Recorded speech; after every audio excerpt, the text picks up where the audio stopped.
La recuperación económica luego del terremoto en Chile siempre ha estado ligada a que las empresas retomen un cierto nivel productivo, algo que generalmente se asocia a aumentar las ventas y las utilidades, lo que se traduce en mayor oferta de empleos. Sin embargo, hay quienes piensan que esto no es suficiente. El siguiente paso sería fortalecer definitivamente el lazo entre el sector privado y sus trabajadores en pos de un bien común. Para desarrollar esta idea, estamos con el economista y gerente general de Acción RSE, Ignacio Larraechea. Ignacio, gracias por su tiempo en Agenda Económica. Gracias a ti, Nicolás. ¿No es suficiente ya tener buenas utilidades, tener ganancias para llegar a un cierto nivel de recuperación? ¿Hay que realmente lograr una buena conexión entre los jefes y sus empleados? Es absolutamente necesario una economía moderna. En primer lugar, ya todos que hemos aprendido de que las crisis van a ser permanentes. No es posible hasta el momento que exista un tipo de regulación que nos evite tener crisis cada cierto tiempo. Y por lo tanto sabemos que vamos a tener contracciones y shock en la economía de distinto tipo, de tipo energético, financiero, medioambiental, que van a estar permanentemente causando estos avances y frenazos de la economía. Por lo tanto, en ese contexto, ¿qué hemos aprendido con el terremoto terrible que sacudió a Chile hace 2 años? De que hay dos maneras de enfrentar desde el punto de vista del empleo esas situaciones. Una, la más obvia, que dice, bueno, yo no puedo vender o tengo activos que fueron arrasados por el terremoto, tengo que echar gente. Y hubo empresas que lo hicieron, incluso desgraciadamente, aludiendo al artículo 159, que los despidieron sin derecho a indemnización. Pero hay otro modelo que se expresó incluso en esa misma situación. Por ejemplo, no sé, por citar una empresa de la zona, Arauco, donde tuvo una planta parada por 1 año completo y no echó a nadie. ¿Pero eso se consigue precisamente en empresas que tienen las espaldas para hacer eso?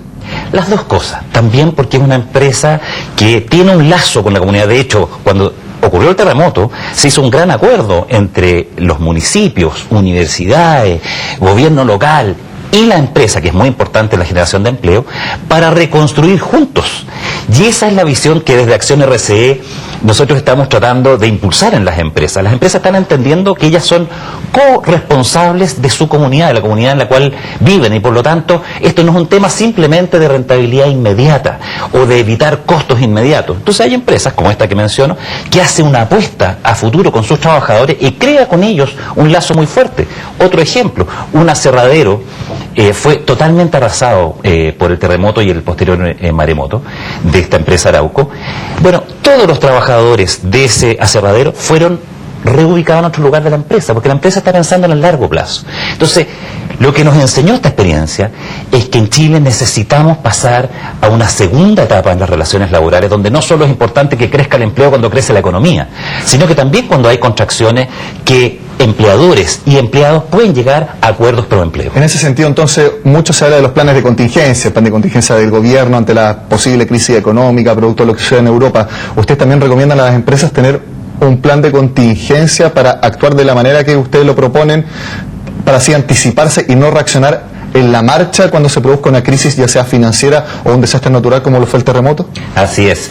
De hecho, el Estado, por un lado, tiene una serie de tareas pendientes para garantizar una institucionalidad, que es la propuesta justamente de la CPC con la CUT, que es un acuerdo, para mi gusto, histórico por los términos que podemos conversar, en que dice, adelantémonos, el Estado puede tomar medidas anticipadas, pero también la propia empresa. ¿Y cuándo ocurre esto? ¿Cuándo una empresa puede con sus trabajadores ponerse de acuerdo ante una eventualidad futura? Cuando existe confianza, cuando es normal que el empleador y sus dirigentes se sienten a conversar sobre el futuro, cuando los dirigentes sindicales están comprometidos, ¿no es cierto?, con el futuro de la empresa. Y por lo tanto, como ha ocurrido en tantos casos, cuando viene la contingencia, son capaces incluso de flexibilizar y bajar salarios, de flexibilizar jornadas de trabajo, dar permisos de capacitación a sus trabajadores, cosa que esos trabajadores no se desvinculan, y cuando la economía reemprende su ritmo, los trabajadores no han sido totalmente desvinculados a la empresa. Se suele entender el único momento para que trabajadores y los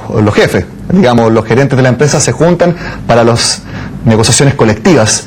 Se tiene una mala imagen de que es un momento de choque, de quién gana más, el que dice, no, usted manténgase ahí, no, nosotros queremos esto.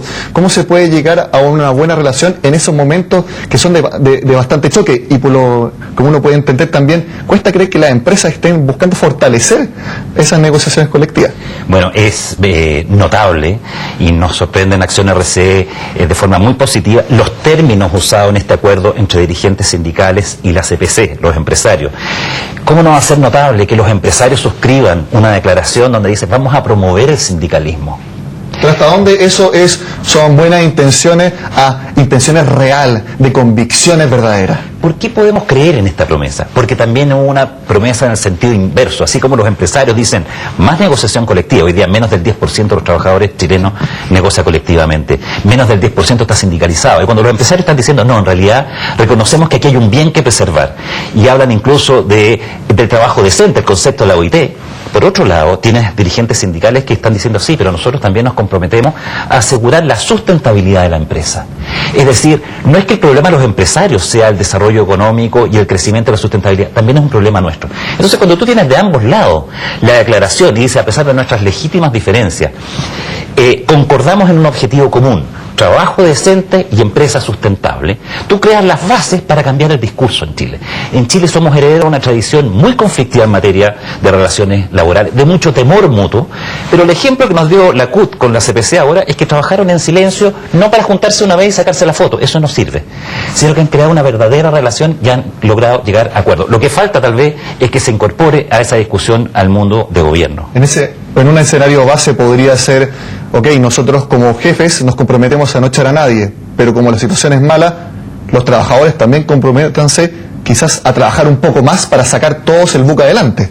Existen acuerdos de productividad, se ponen de acuerdo, bueno, no echamos a nadie, pero tenemos que lograr determinados niveles de productividad. Existen acuerdos de flexibilización de jornada, negocia la empresa con sus trabajadores y muchos trabajadores bajan su jornada a mitad de jornada, por ejemplo, bajan su salario y lo que dice la CUT y la CPC, con remuneración por lo menos proporcional, que no haya una baja proporcional de la remuneración.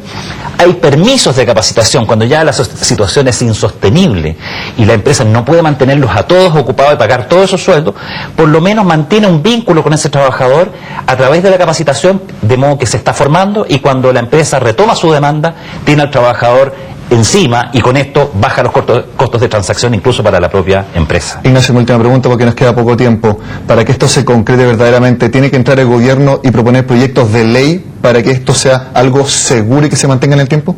Absolutamente, esa es la petición que está detrás de este acuerdo CPC-CUT. Señores del gobierno, nosotros hicimos nuestra parte, los actores sociales conversamos, dialogamos, logramos acuerdos, ahora llegó el momento de legislar.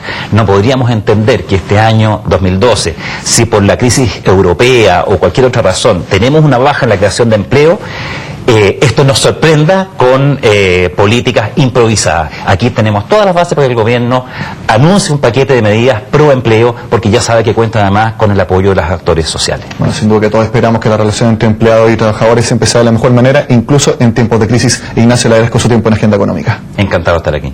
Bueno, y con esta entrevista que busca mejorar las condiciones laborales, terminamos esta edición de jueves. Los invito a que continúen en la sintonía de CNN Chile.